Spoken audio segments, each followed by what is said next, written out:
Assalamualaikum warahmatullahi wabarakatuh. Bismillahirrahmanirrahim. Alhamdulillahirabbil alamin wa bihi nasta'inu ala umuri dunya waddin. Wassalatu wassalamu ala khatamil anbiya'i wal mursalin wa ala alihi wa sahbihi ajma'in. Rabbi shrah li sadri wa yassir li amri wahlul 'uqdatam min lisani yafqahu qawli. Raditu billahi rabba wa bil islami dina wa bi Muhammadin nabiyya wa rasula. Rabbi zidni ilma warzuqni fahma. Subhanaka la ilma lana illa ma 'allamtana innaka antal alimul hakim. Qala ta'ala fil Qur'anil aziz, a'udzu billahi minasy syaithanir rajim. Bismillahirrahmanirrahim. Ya ayyuhalladzina amanu taqullaha haqqa tuqatih wa la tamutunna illa wa antum muslimun. Wa qala aidan, a'udzu billahi minasy syaithanir rajim. Bismillahirrahmanirrahim. Wa ma ubari'u nafsi innan nafsa la'amaratin bisu illa ma rahima rabbi inna rabbi ghafurur rahim. Shadaqallahu azim. Bapak Ibu rahmatullah jamaah salat subuh ingkang kula hormati. Bersama-sama pagi ini kita mengucapkan syukur kehadirat Allah Subhanahu wa taala yang telah memberikan nikmat yang cukup banyak. Di antara nikmat yang kita rasakan pada pagi ini adalah nikmat kesempatan dan kesehatan, juga tidak kalah pentingnya nikmat iman dan Islam kita. Salawat dan salam semoga senantiasa tercurah pada junjungan kita Rasulullah Muhammad sallallahu alaihi wasallam, kepada keluarga dan para sahabatnya, juga kepada kita yang senantiasa istiqomah dalam rangka bersama-sama kita mengabdikan diri kita masing-masing kehadirat Allah Subhanahu wa taala dengan memedomi dan beriktibar kepada apa yang telah Rasul contohkan kepada kita dalam rangka kita mengabdikan diri kita di sisa-sisa akhir usia kita, beribadah, memohon sesuatu yang penuh dengan kebaikan dari Allah Subhanahu wa taala. Bapak Ibu rahmatullah, kita bersama-sama tadi melaksanakan salat di akhir ayat surat rakaat yang kedua, bersama-sama kita membaca sholawat yang itu menjadi satu di antara beberapa rukun sholat yang tidak boleh kita lupakan, karena sholawat itu maha penting. Sholawat itu merupakan sahnya sholat. Manakala kita sholat dan tidak membaca sholawat, insya Allah sholat kita harus diulang kembali karena batal atau menambah sujud sahwi namanya.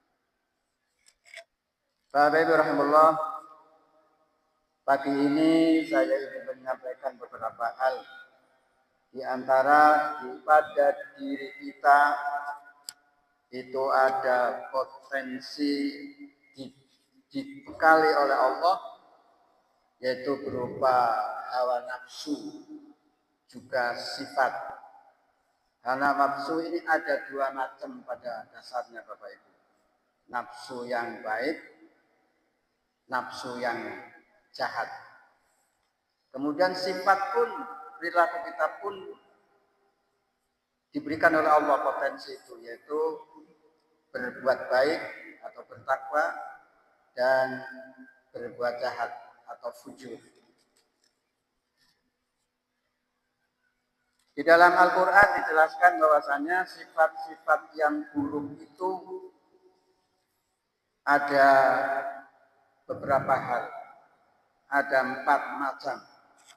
Kemudian sifat-sifat yang baik juga di sana disebutkan oleh Allah, ada beberapa macam, di antara adalah jiwa yang tenang atau yang mutmainnah.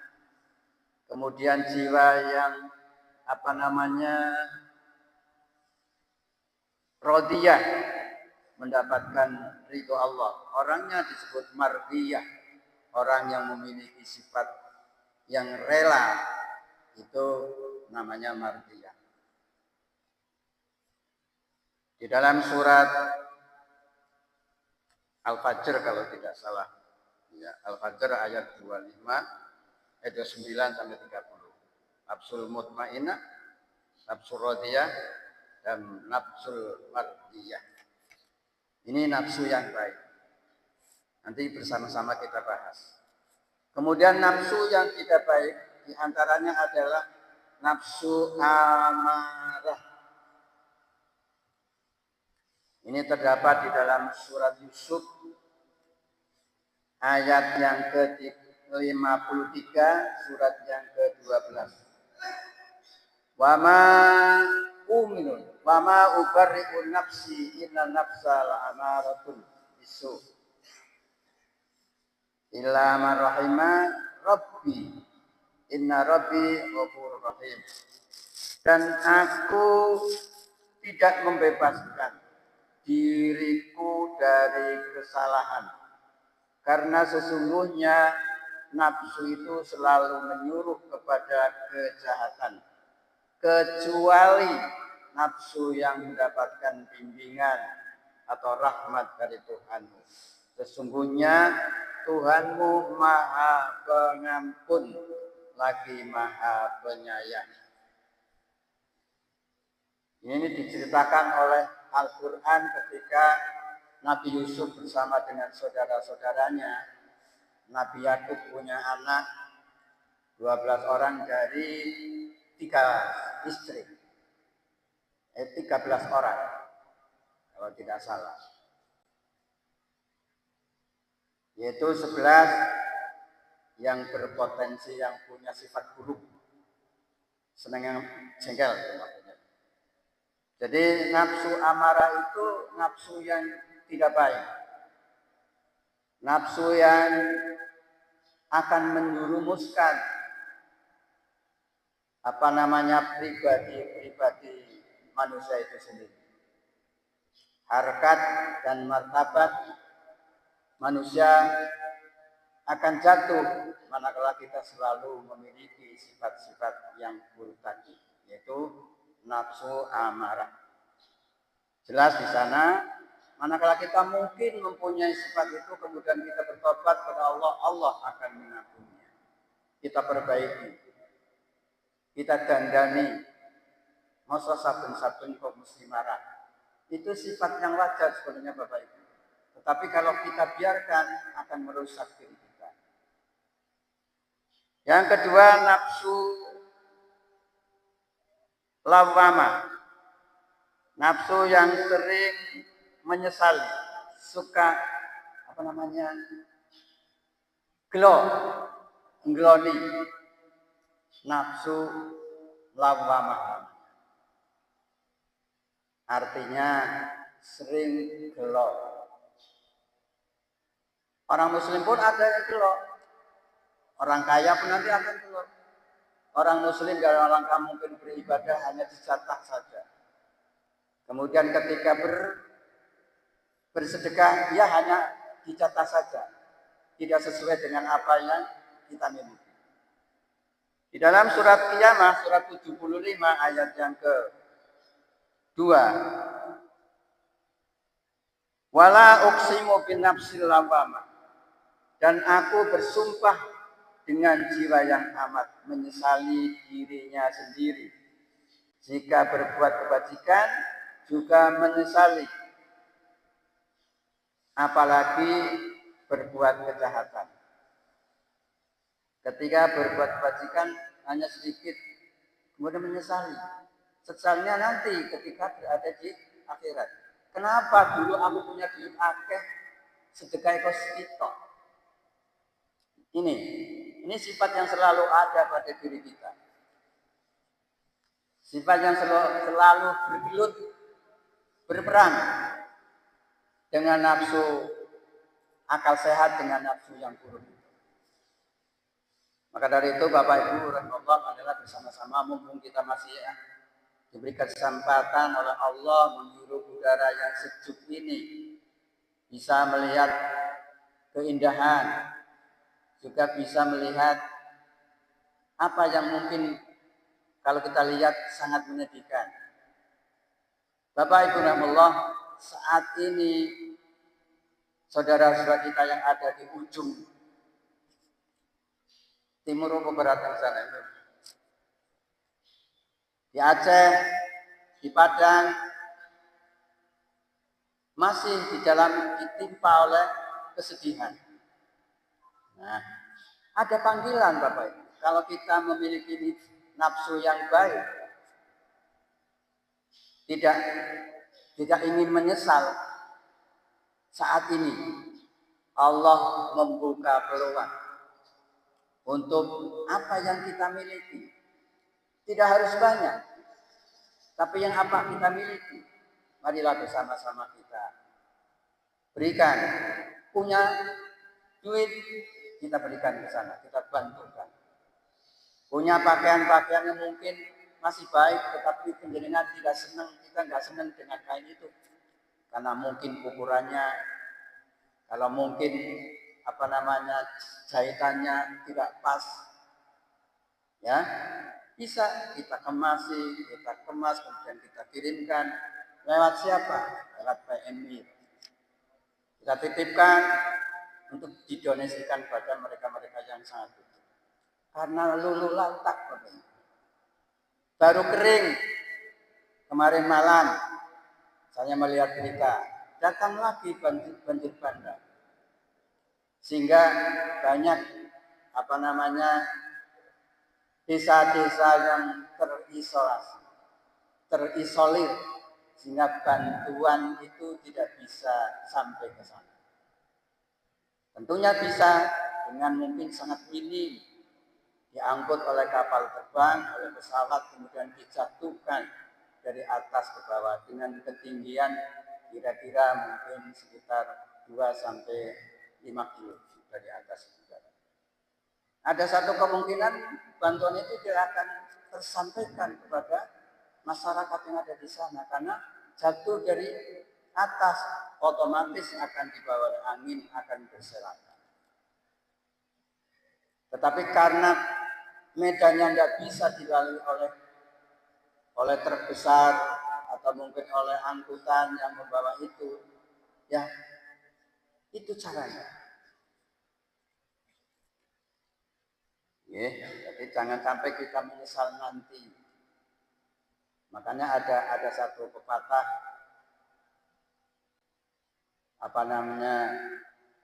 menyesal kemudian tidak akan bermanfaat. Jadi ketika kita akan melakukan sesuatu, kita pikirkan. Jangan sampai menyesal di kemudian hari. Kemudian yang ketiga, nafsul sawwamah. Nafsu yang menggambarkan bahwa apa yang keburukan itu digambarkan oleh orang itu yang memiliki nafsu itu baik, dianggap baik. Nafsu yang tidak benar tetapi dianggap perbuatan itu adalah perbuatan yang baik. Ini dijelaskan oleh Allah di dalam surat yang ke-12, Yusuf ayat yang ke-83. Allah berfirman, Bismillahirrahmanirrahim, qala bal sawalat lakum anfusukum amran fasabrun jamila asa Allah ayyatiyani bihim jami'a. Yakub berkata, hanya dirimu sendirilah yang memandang baik perbuatan buruk itu. Maka kesabaran yang baik itulah kesabaranku, kata Nabi Yakub kepada anak-anaknya. Jadi dianggap ketika kakak-kakaknya, saudara-saudara tua dari Nabi Yusuf kecil saat itu ingin bermain-main, diajak main dan minta izin kepada orang tuanya kemudian mengizinkan, sebenarnya berat. Sampai di hutan, Yusuf tidak diajak bermain. Yusuf itu dipisah. Kemudian ada beberapa di antara mereka yang ingin berbuat baik. Ya. Kemudian tapi kalah. Karena jumlah yang menginginkan agar supaya Yusuf itu dijaga dengan benar. Yang lainnya menghendaki, enggak usah. Kita bunuh aja. Tapi enggak tega. Karena ini adiknya. Kemudian dengan upaya saudara-saudari pulang, Nabi Yusuf bajunya dirobek-robek, kemudian dilumuri darah domba, Yusufnya dimasukkan ke dalam sumur, kemudian saudara-saudaranya pulang sambil menangis, melaporkan, mohon maaf, aku nggak bisa menjaga adikku diterkam oleh singa atau harimau, buktinya ini, padahal darahnya darah palsu. Tapi insting Yakub mengatakan di dalam ayat ini, perbuatan kamu itu, kamu menipu aku, itu perbuatan yang buruk. Tapi Nabi Yakub kemudian ia sabar menerima itu dengan sebaik-baik sabar. Di sini di dalam surat yang ke-12 ayat 83 Allah menyatakan seperti itu. Yakub berkata, hanya dirimu sendirilah yang memandang baik perbuatan ya dalam kurung membunuh itu, maka kesabaran yang baik itulah kesabaran. Kemudian yang terakhir Bapak Ibu, yang keempat, nafsu mulhama, yaitu nafsu yang mendorong tingkah laku kefajiran atau kedurhakaan dan ketakwaan. Di dalam surat As-Sams ayat yang ke-8 Allah berfirman, fa'alhamaha fujuraha wa taqwaha. Di dalam diri kita ada dua potensi Bapak. Insting yang diberikan oleh Allah pada kita, yaitu fujur. Ada keinginan untuk berbuat jahat. Ada pula jalan untuk melakukan kebaikan. Allah berikan itu yang artinya, maka Allah Subhanahu wa taala mengilhamkan kepada jiwa itu jalan kekafiran dan jalan ketakwaan, kefajiran. Fajir itu buruk. Ada Bapak Ibu, di dalam diri kita ada potensi jahat dan baik. Tinggal bagaimana kita menjalankan itu, bagaimana kita memilih dan sebagainya. Karena ada potensi, maka kita diperintahkan untuk berikhtiar. Bagaimana cara kita untuk menekan agar supaya meminimalisasi kita tidak berbuat jahat. Nah, iso yo hilangkan sifat jahat yang ada pada diri kita dengan cara kita bertakwa kepada Allah Subhanahu wa taala. Itu Bapak Ibu. Ini adalah nafsu atau sifat-sifat yang buruk. Kemudian di samping sifat-sifat yang buruk itu, Allah juga memberikan informasi kepada kita tentang sifat-sifat yang baik yang dimiliki oleh kita pula, yaitu sifat mutmainah, hati sing tenang, tidak tidak gusak-gusu, tidak tergesa-gesa. Kemudian nafsu radiyah, nafsu yang mengharapkan ikhlas. Kemudian nafsu madiyah, nafsu yang menginginkan Allah memberikan rela-relaan kepada kita. Di dalam surat Al-Fajr ayat 29 ayat 30 Allah menjelaskan, mereka-mereka yang memiliki tiga sifat ini insya Allah akan dipanggil oleh Allah masuk dalam surga. Firman-Nya ayat yang ke-27 ya. 27 ya. 27 sampai 30. Ya ayatuhan nafsul mutmainnah, wahai jiwa-jiwa yang tenang, kembalilah kepadamu, irji'i ila rabbiki radiyatan mardiyah. Kembalilah kepadamu, kepada Tuhanmu ya, yang memberikan kepuasan di hati dan meridhoinya. Maka masuklah ke dalam jamaah hamba-hambaku dan masuklah ke dalam surgaku. Nah, ini Bapak Ibu, sifat-sifat yang perlu kita jaga untuk melawan sifat-sifat yang empat tadi. Marilah Bapak Ibu, kita berupaya menjadi manusia yang mutmainnah, sing tenang. Melakukan sesuatu harus pakai pertimbangan. Beribadah pun harus tenang. Ibadah kok kesusu. Namanya tumanina.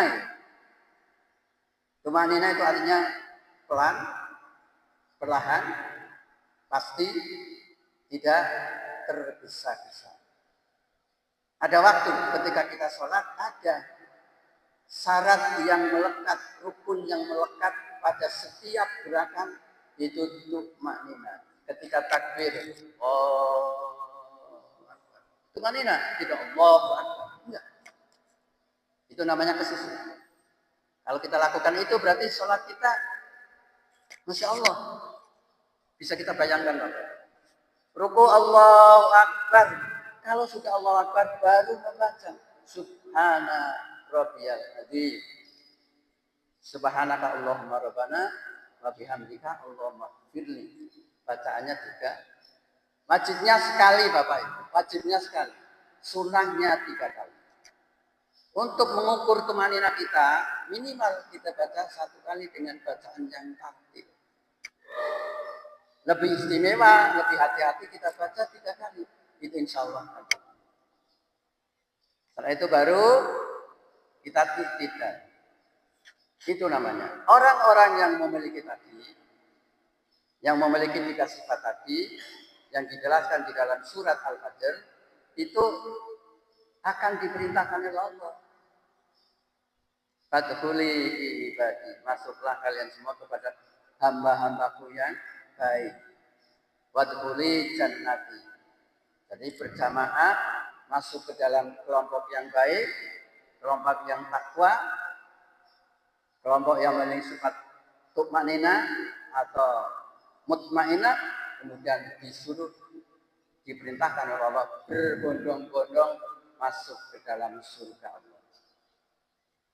Kalau yang tadi, yang 4 jelas akan membawa orang itu masuk ke neraka. Antisipasinya, cara menolaknya, cara menekan kemungkinan sifat-sifat buruk yang ada pada diri kita harus berlatih tumanina, berlatih memiliki sifat-sifat yang mutmainah, hati yang tenang, perilaku yang tenang, gerakan-gerakan yang tenang, itu akan melahirkan tumanina dan akan berakibat kita pasti akan digiring bersama dengan jamaah-jamaah yang habib, jamaah-jamaah yang tumanina masuk ke dalam surga Allah Subhanahu wa taala. Demikian Bapak Ibu rahmatullah, mudah-mudahan secuil yang mungkin penjenengan sudah pernah melakukan itu Tapi kita belum bisa meminimalisasi agar supaya perbuatan jahat itu bisa kita langsir kemana dengan dihapus dengan perbuatan-perbuatan sifat-sifat nafsu-nafsu yang tenang, nafsu yang rodiyah, nafsu yang mardiyah. Terima kasih. Mohon maaf atas segala kekurangannya. Mari bersama-sama kita tutup dengan bacaan doa kafaratul majelis. Bismillahirrahmanirrahim. Subhanakallahumma wa bihamdika asyhadu an la ilaha illa anta astaghfiruka wa atubu ilaik. Allahumma anta rabbi la ilaha illa anta khalaqtani wa ana 'abduka wa ana 'ala ahdika wa ahdika mastata'tu wa a'udzu bika min syarri ma sana'tu wa atubu laka bi ni'matika alayya wa a'udzu bika min fakirli fa innahu la yaghfiru dzunuba illa anta nasrul mu'minin. Assalamualaikum warahmatullahi wabarakatuh.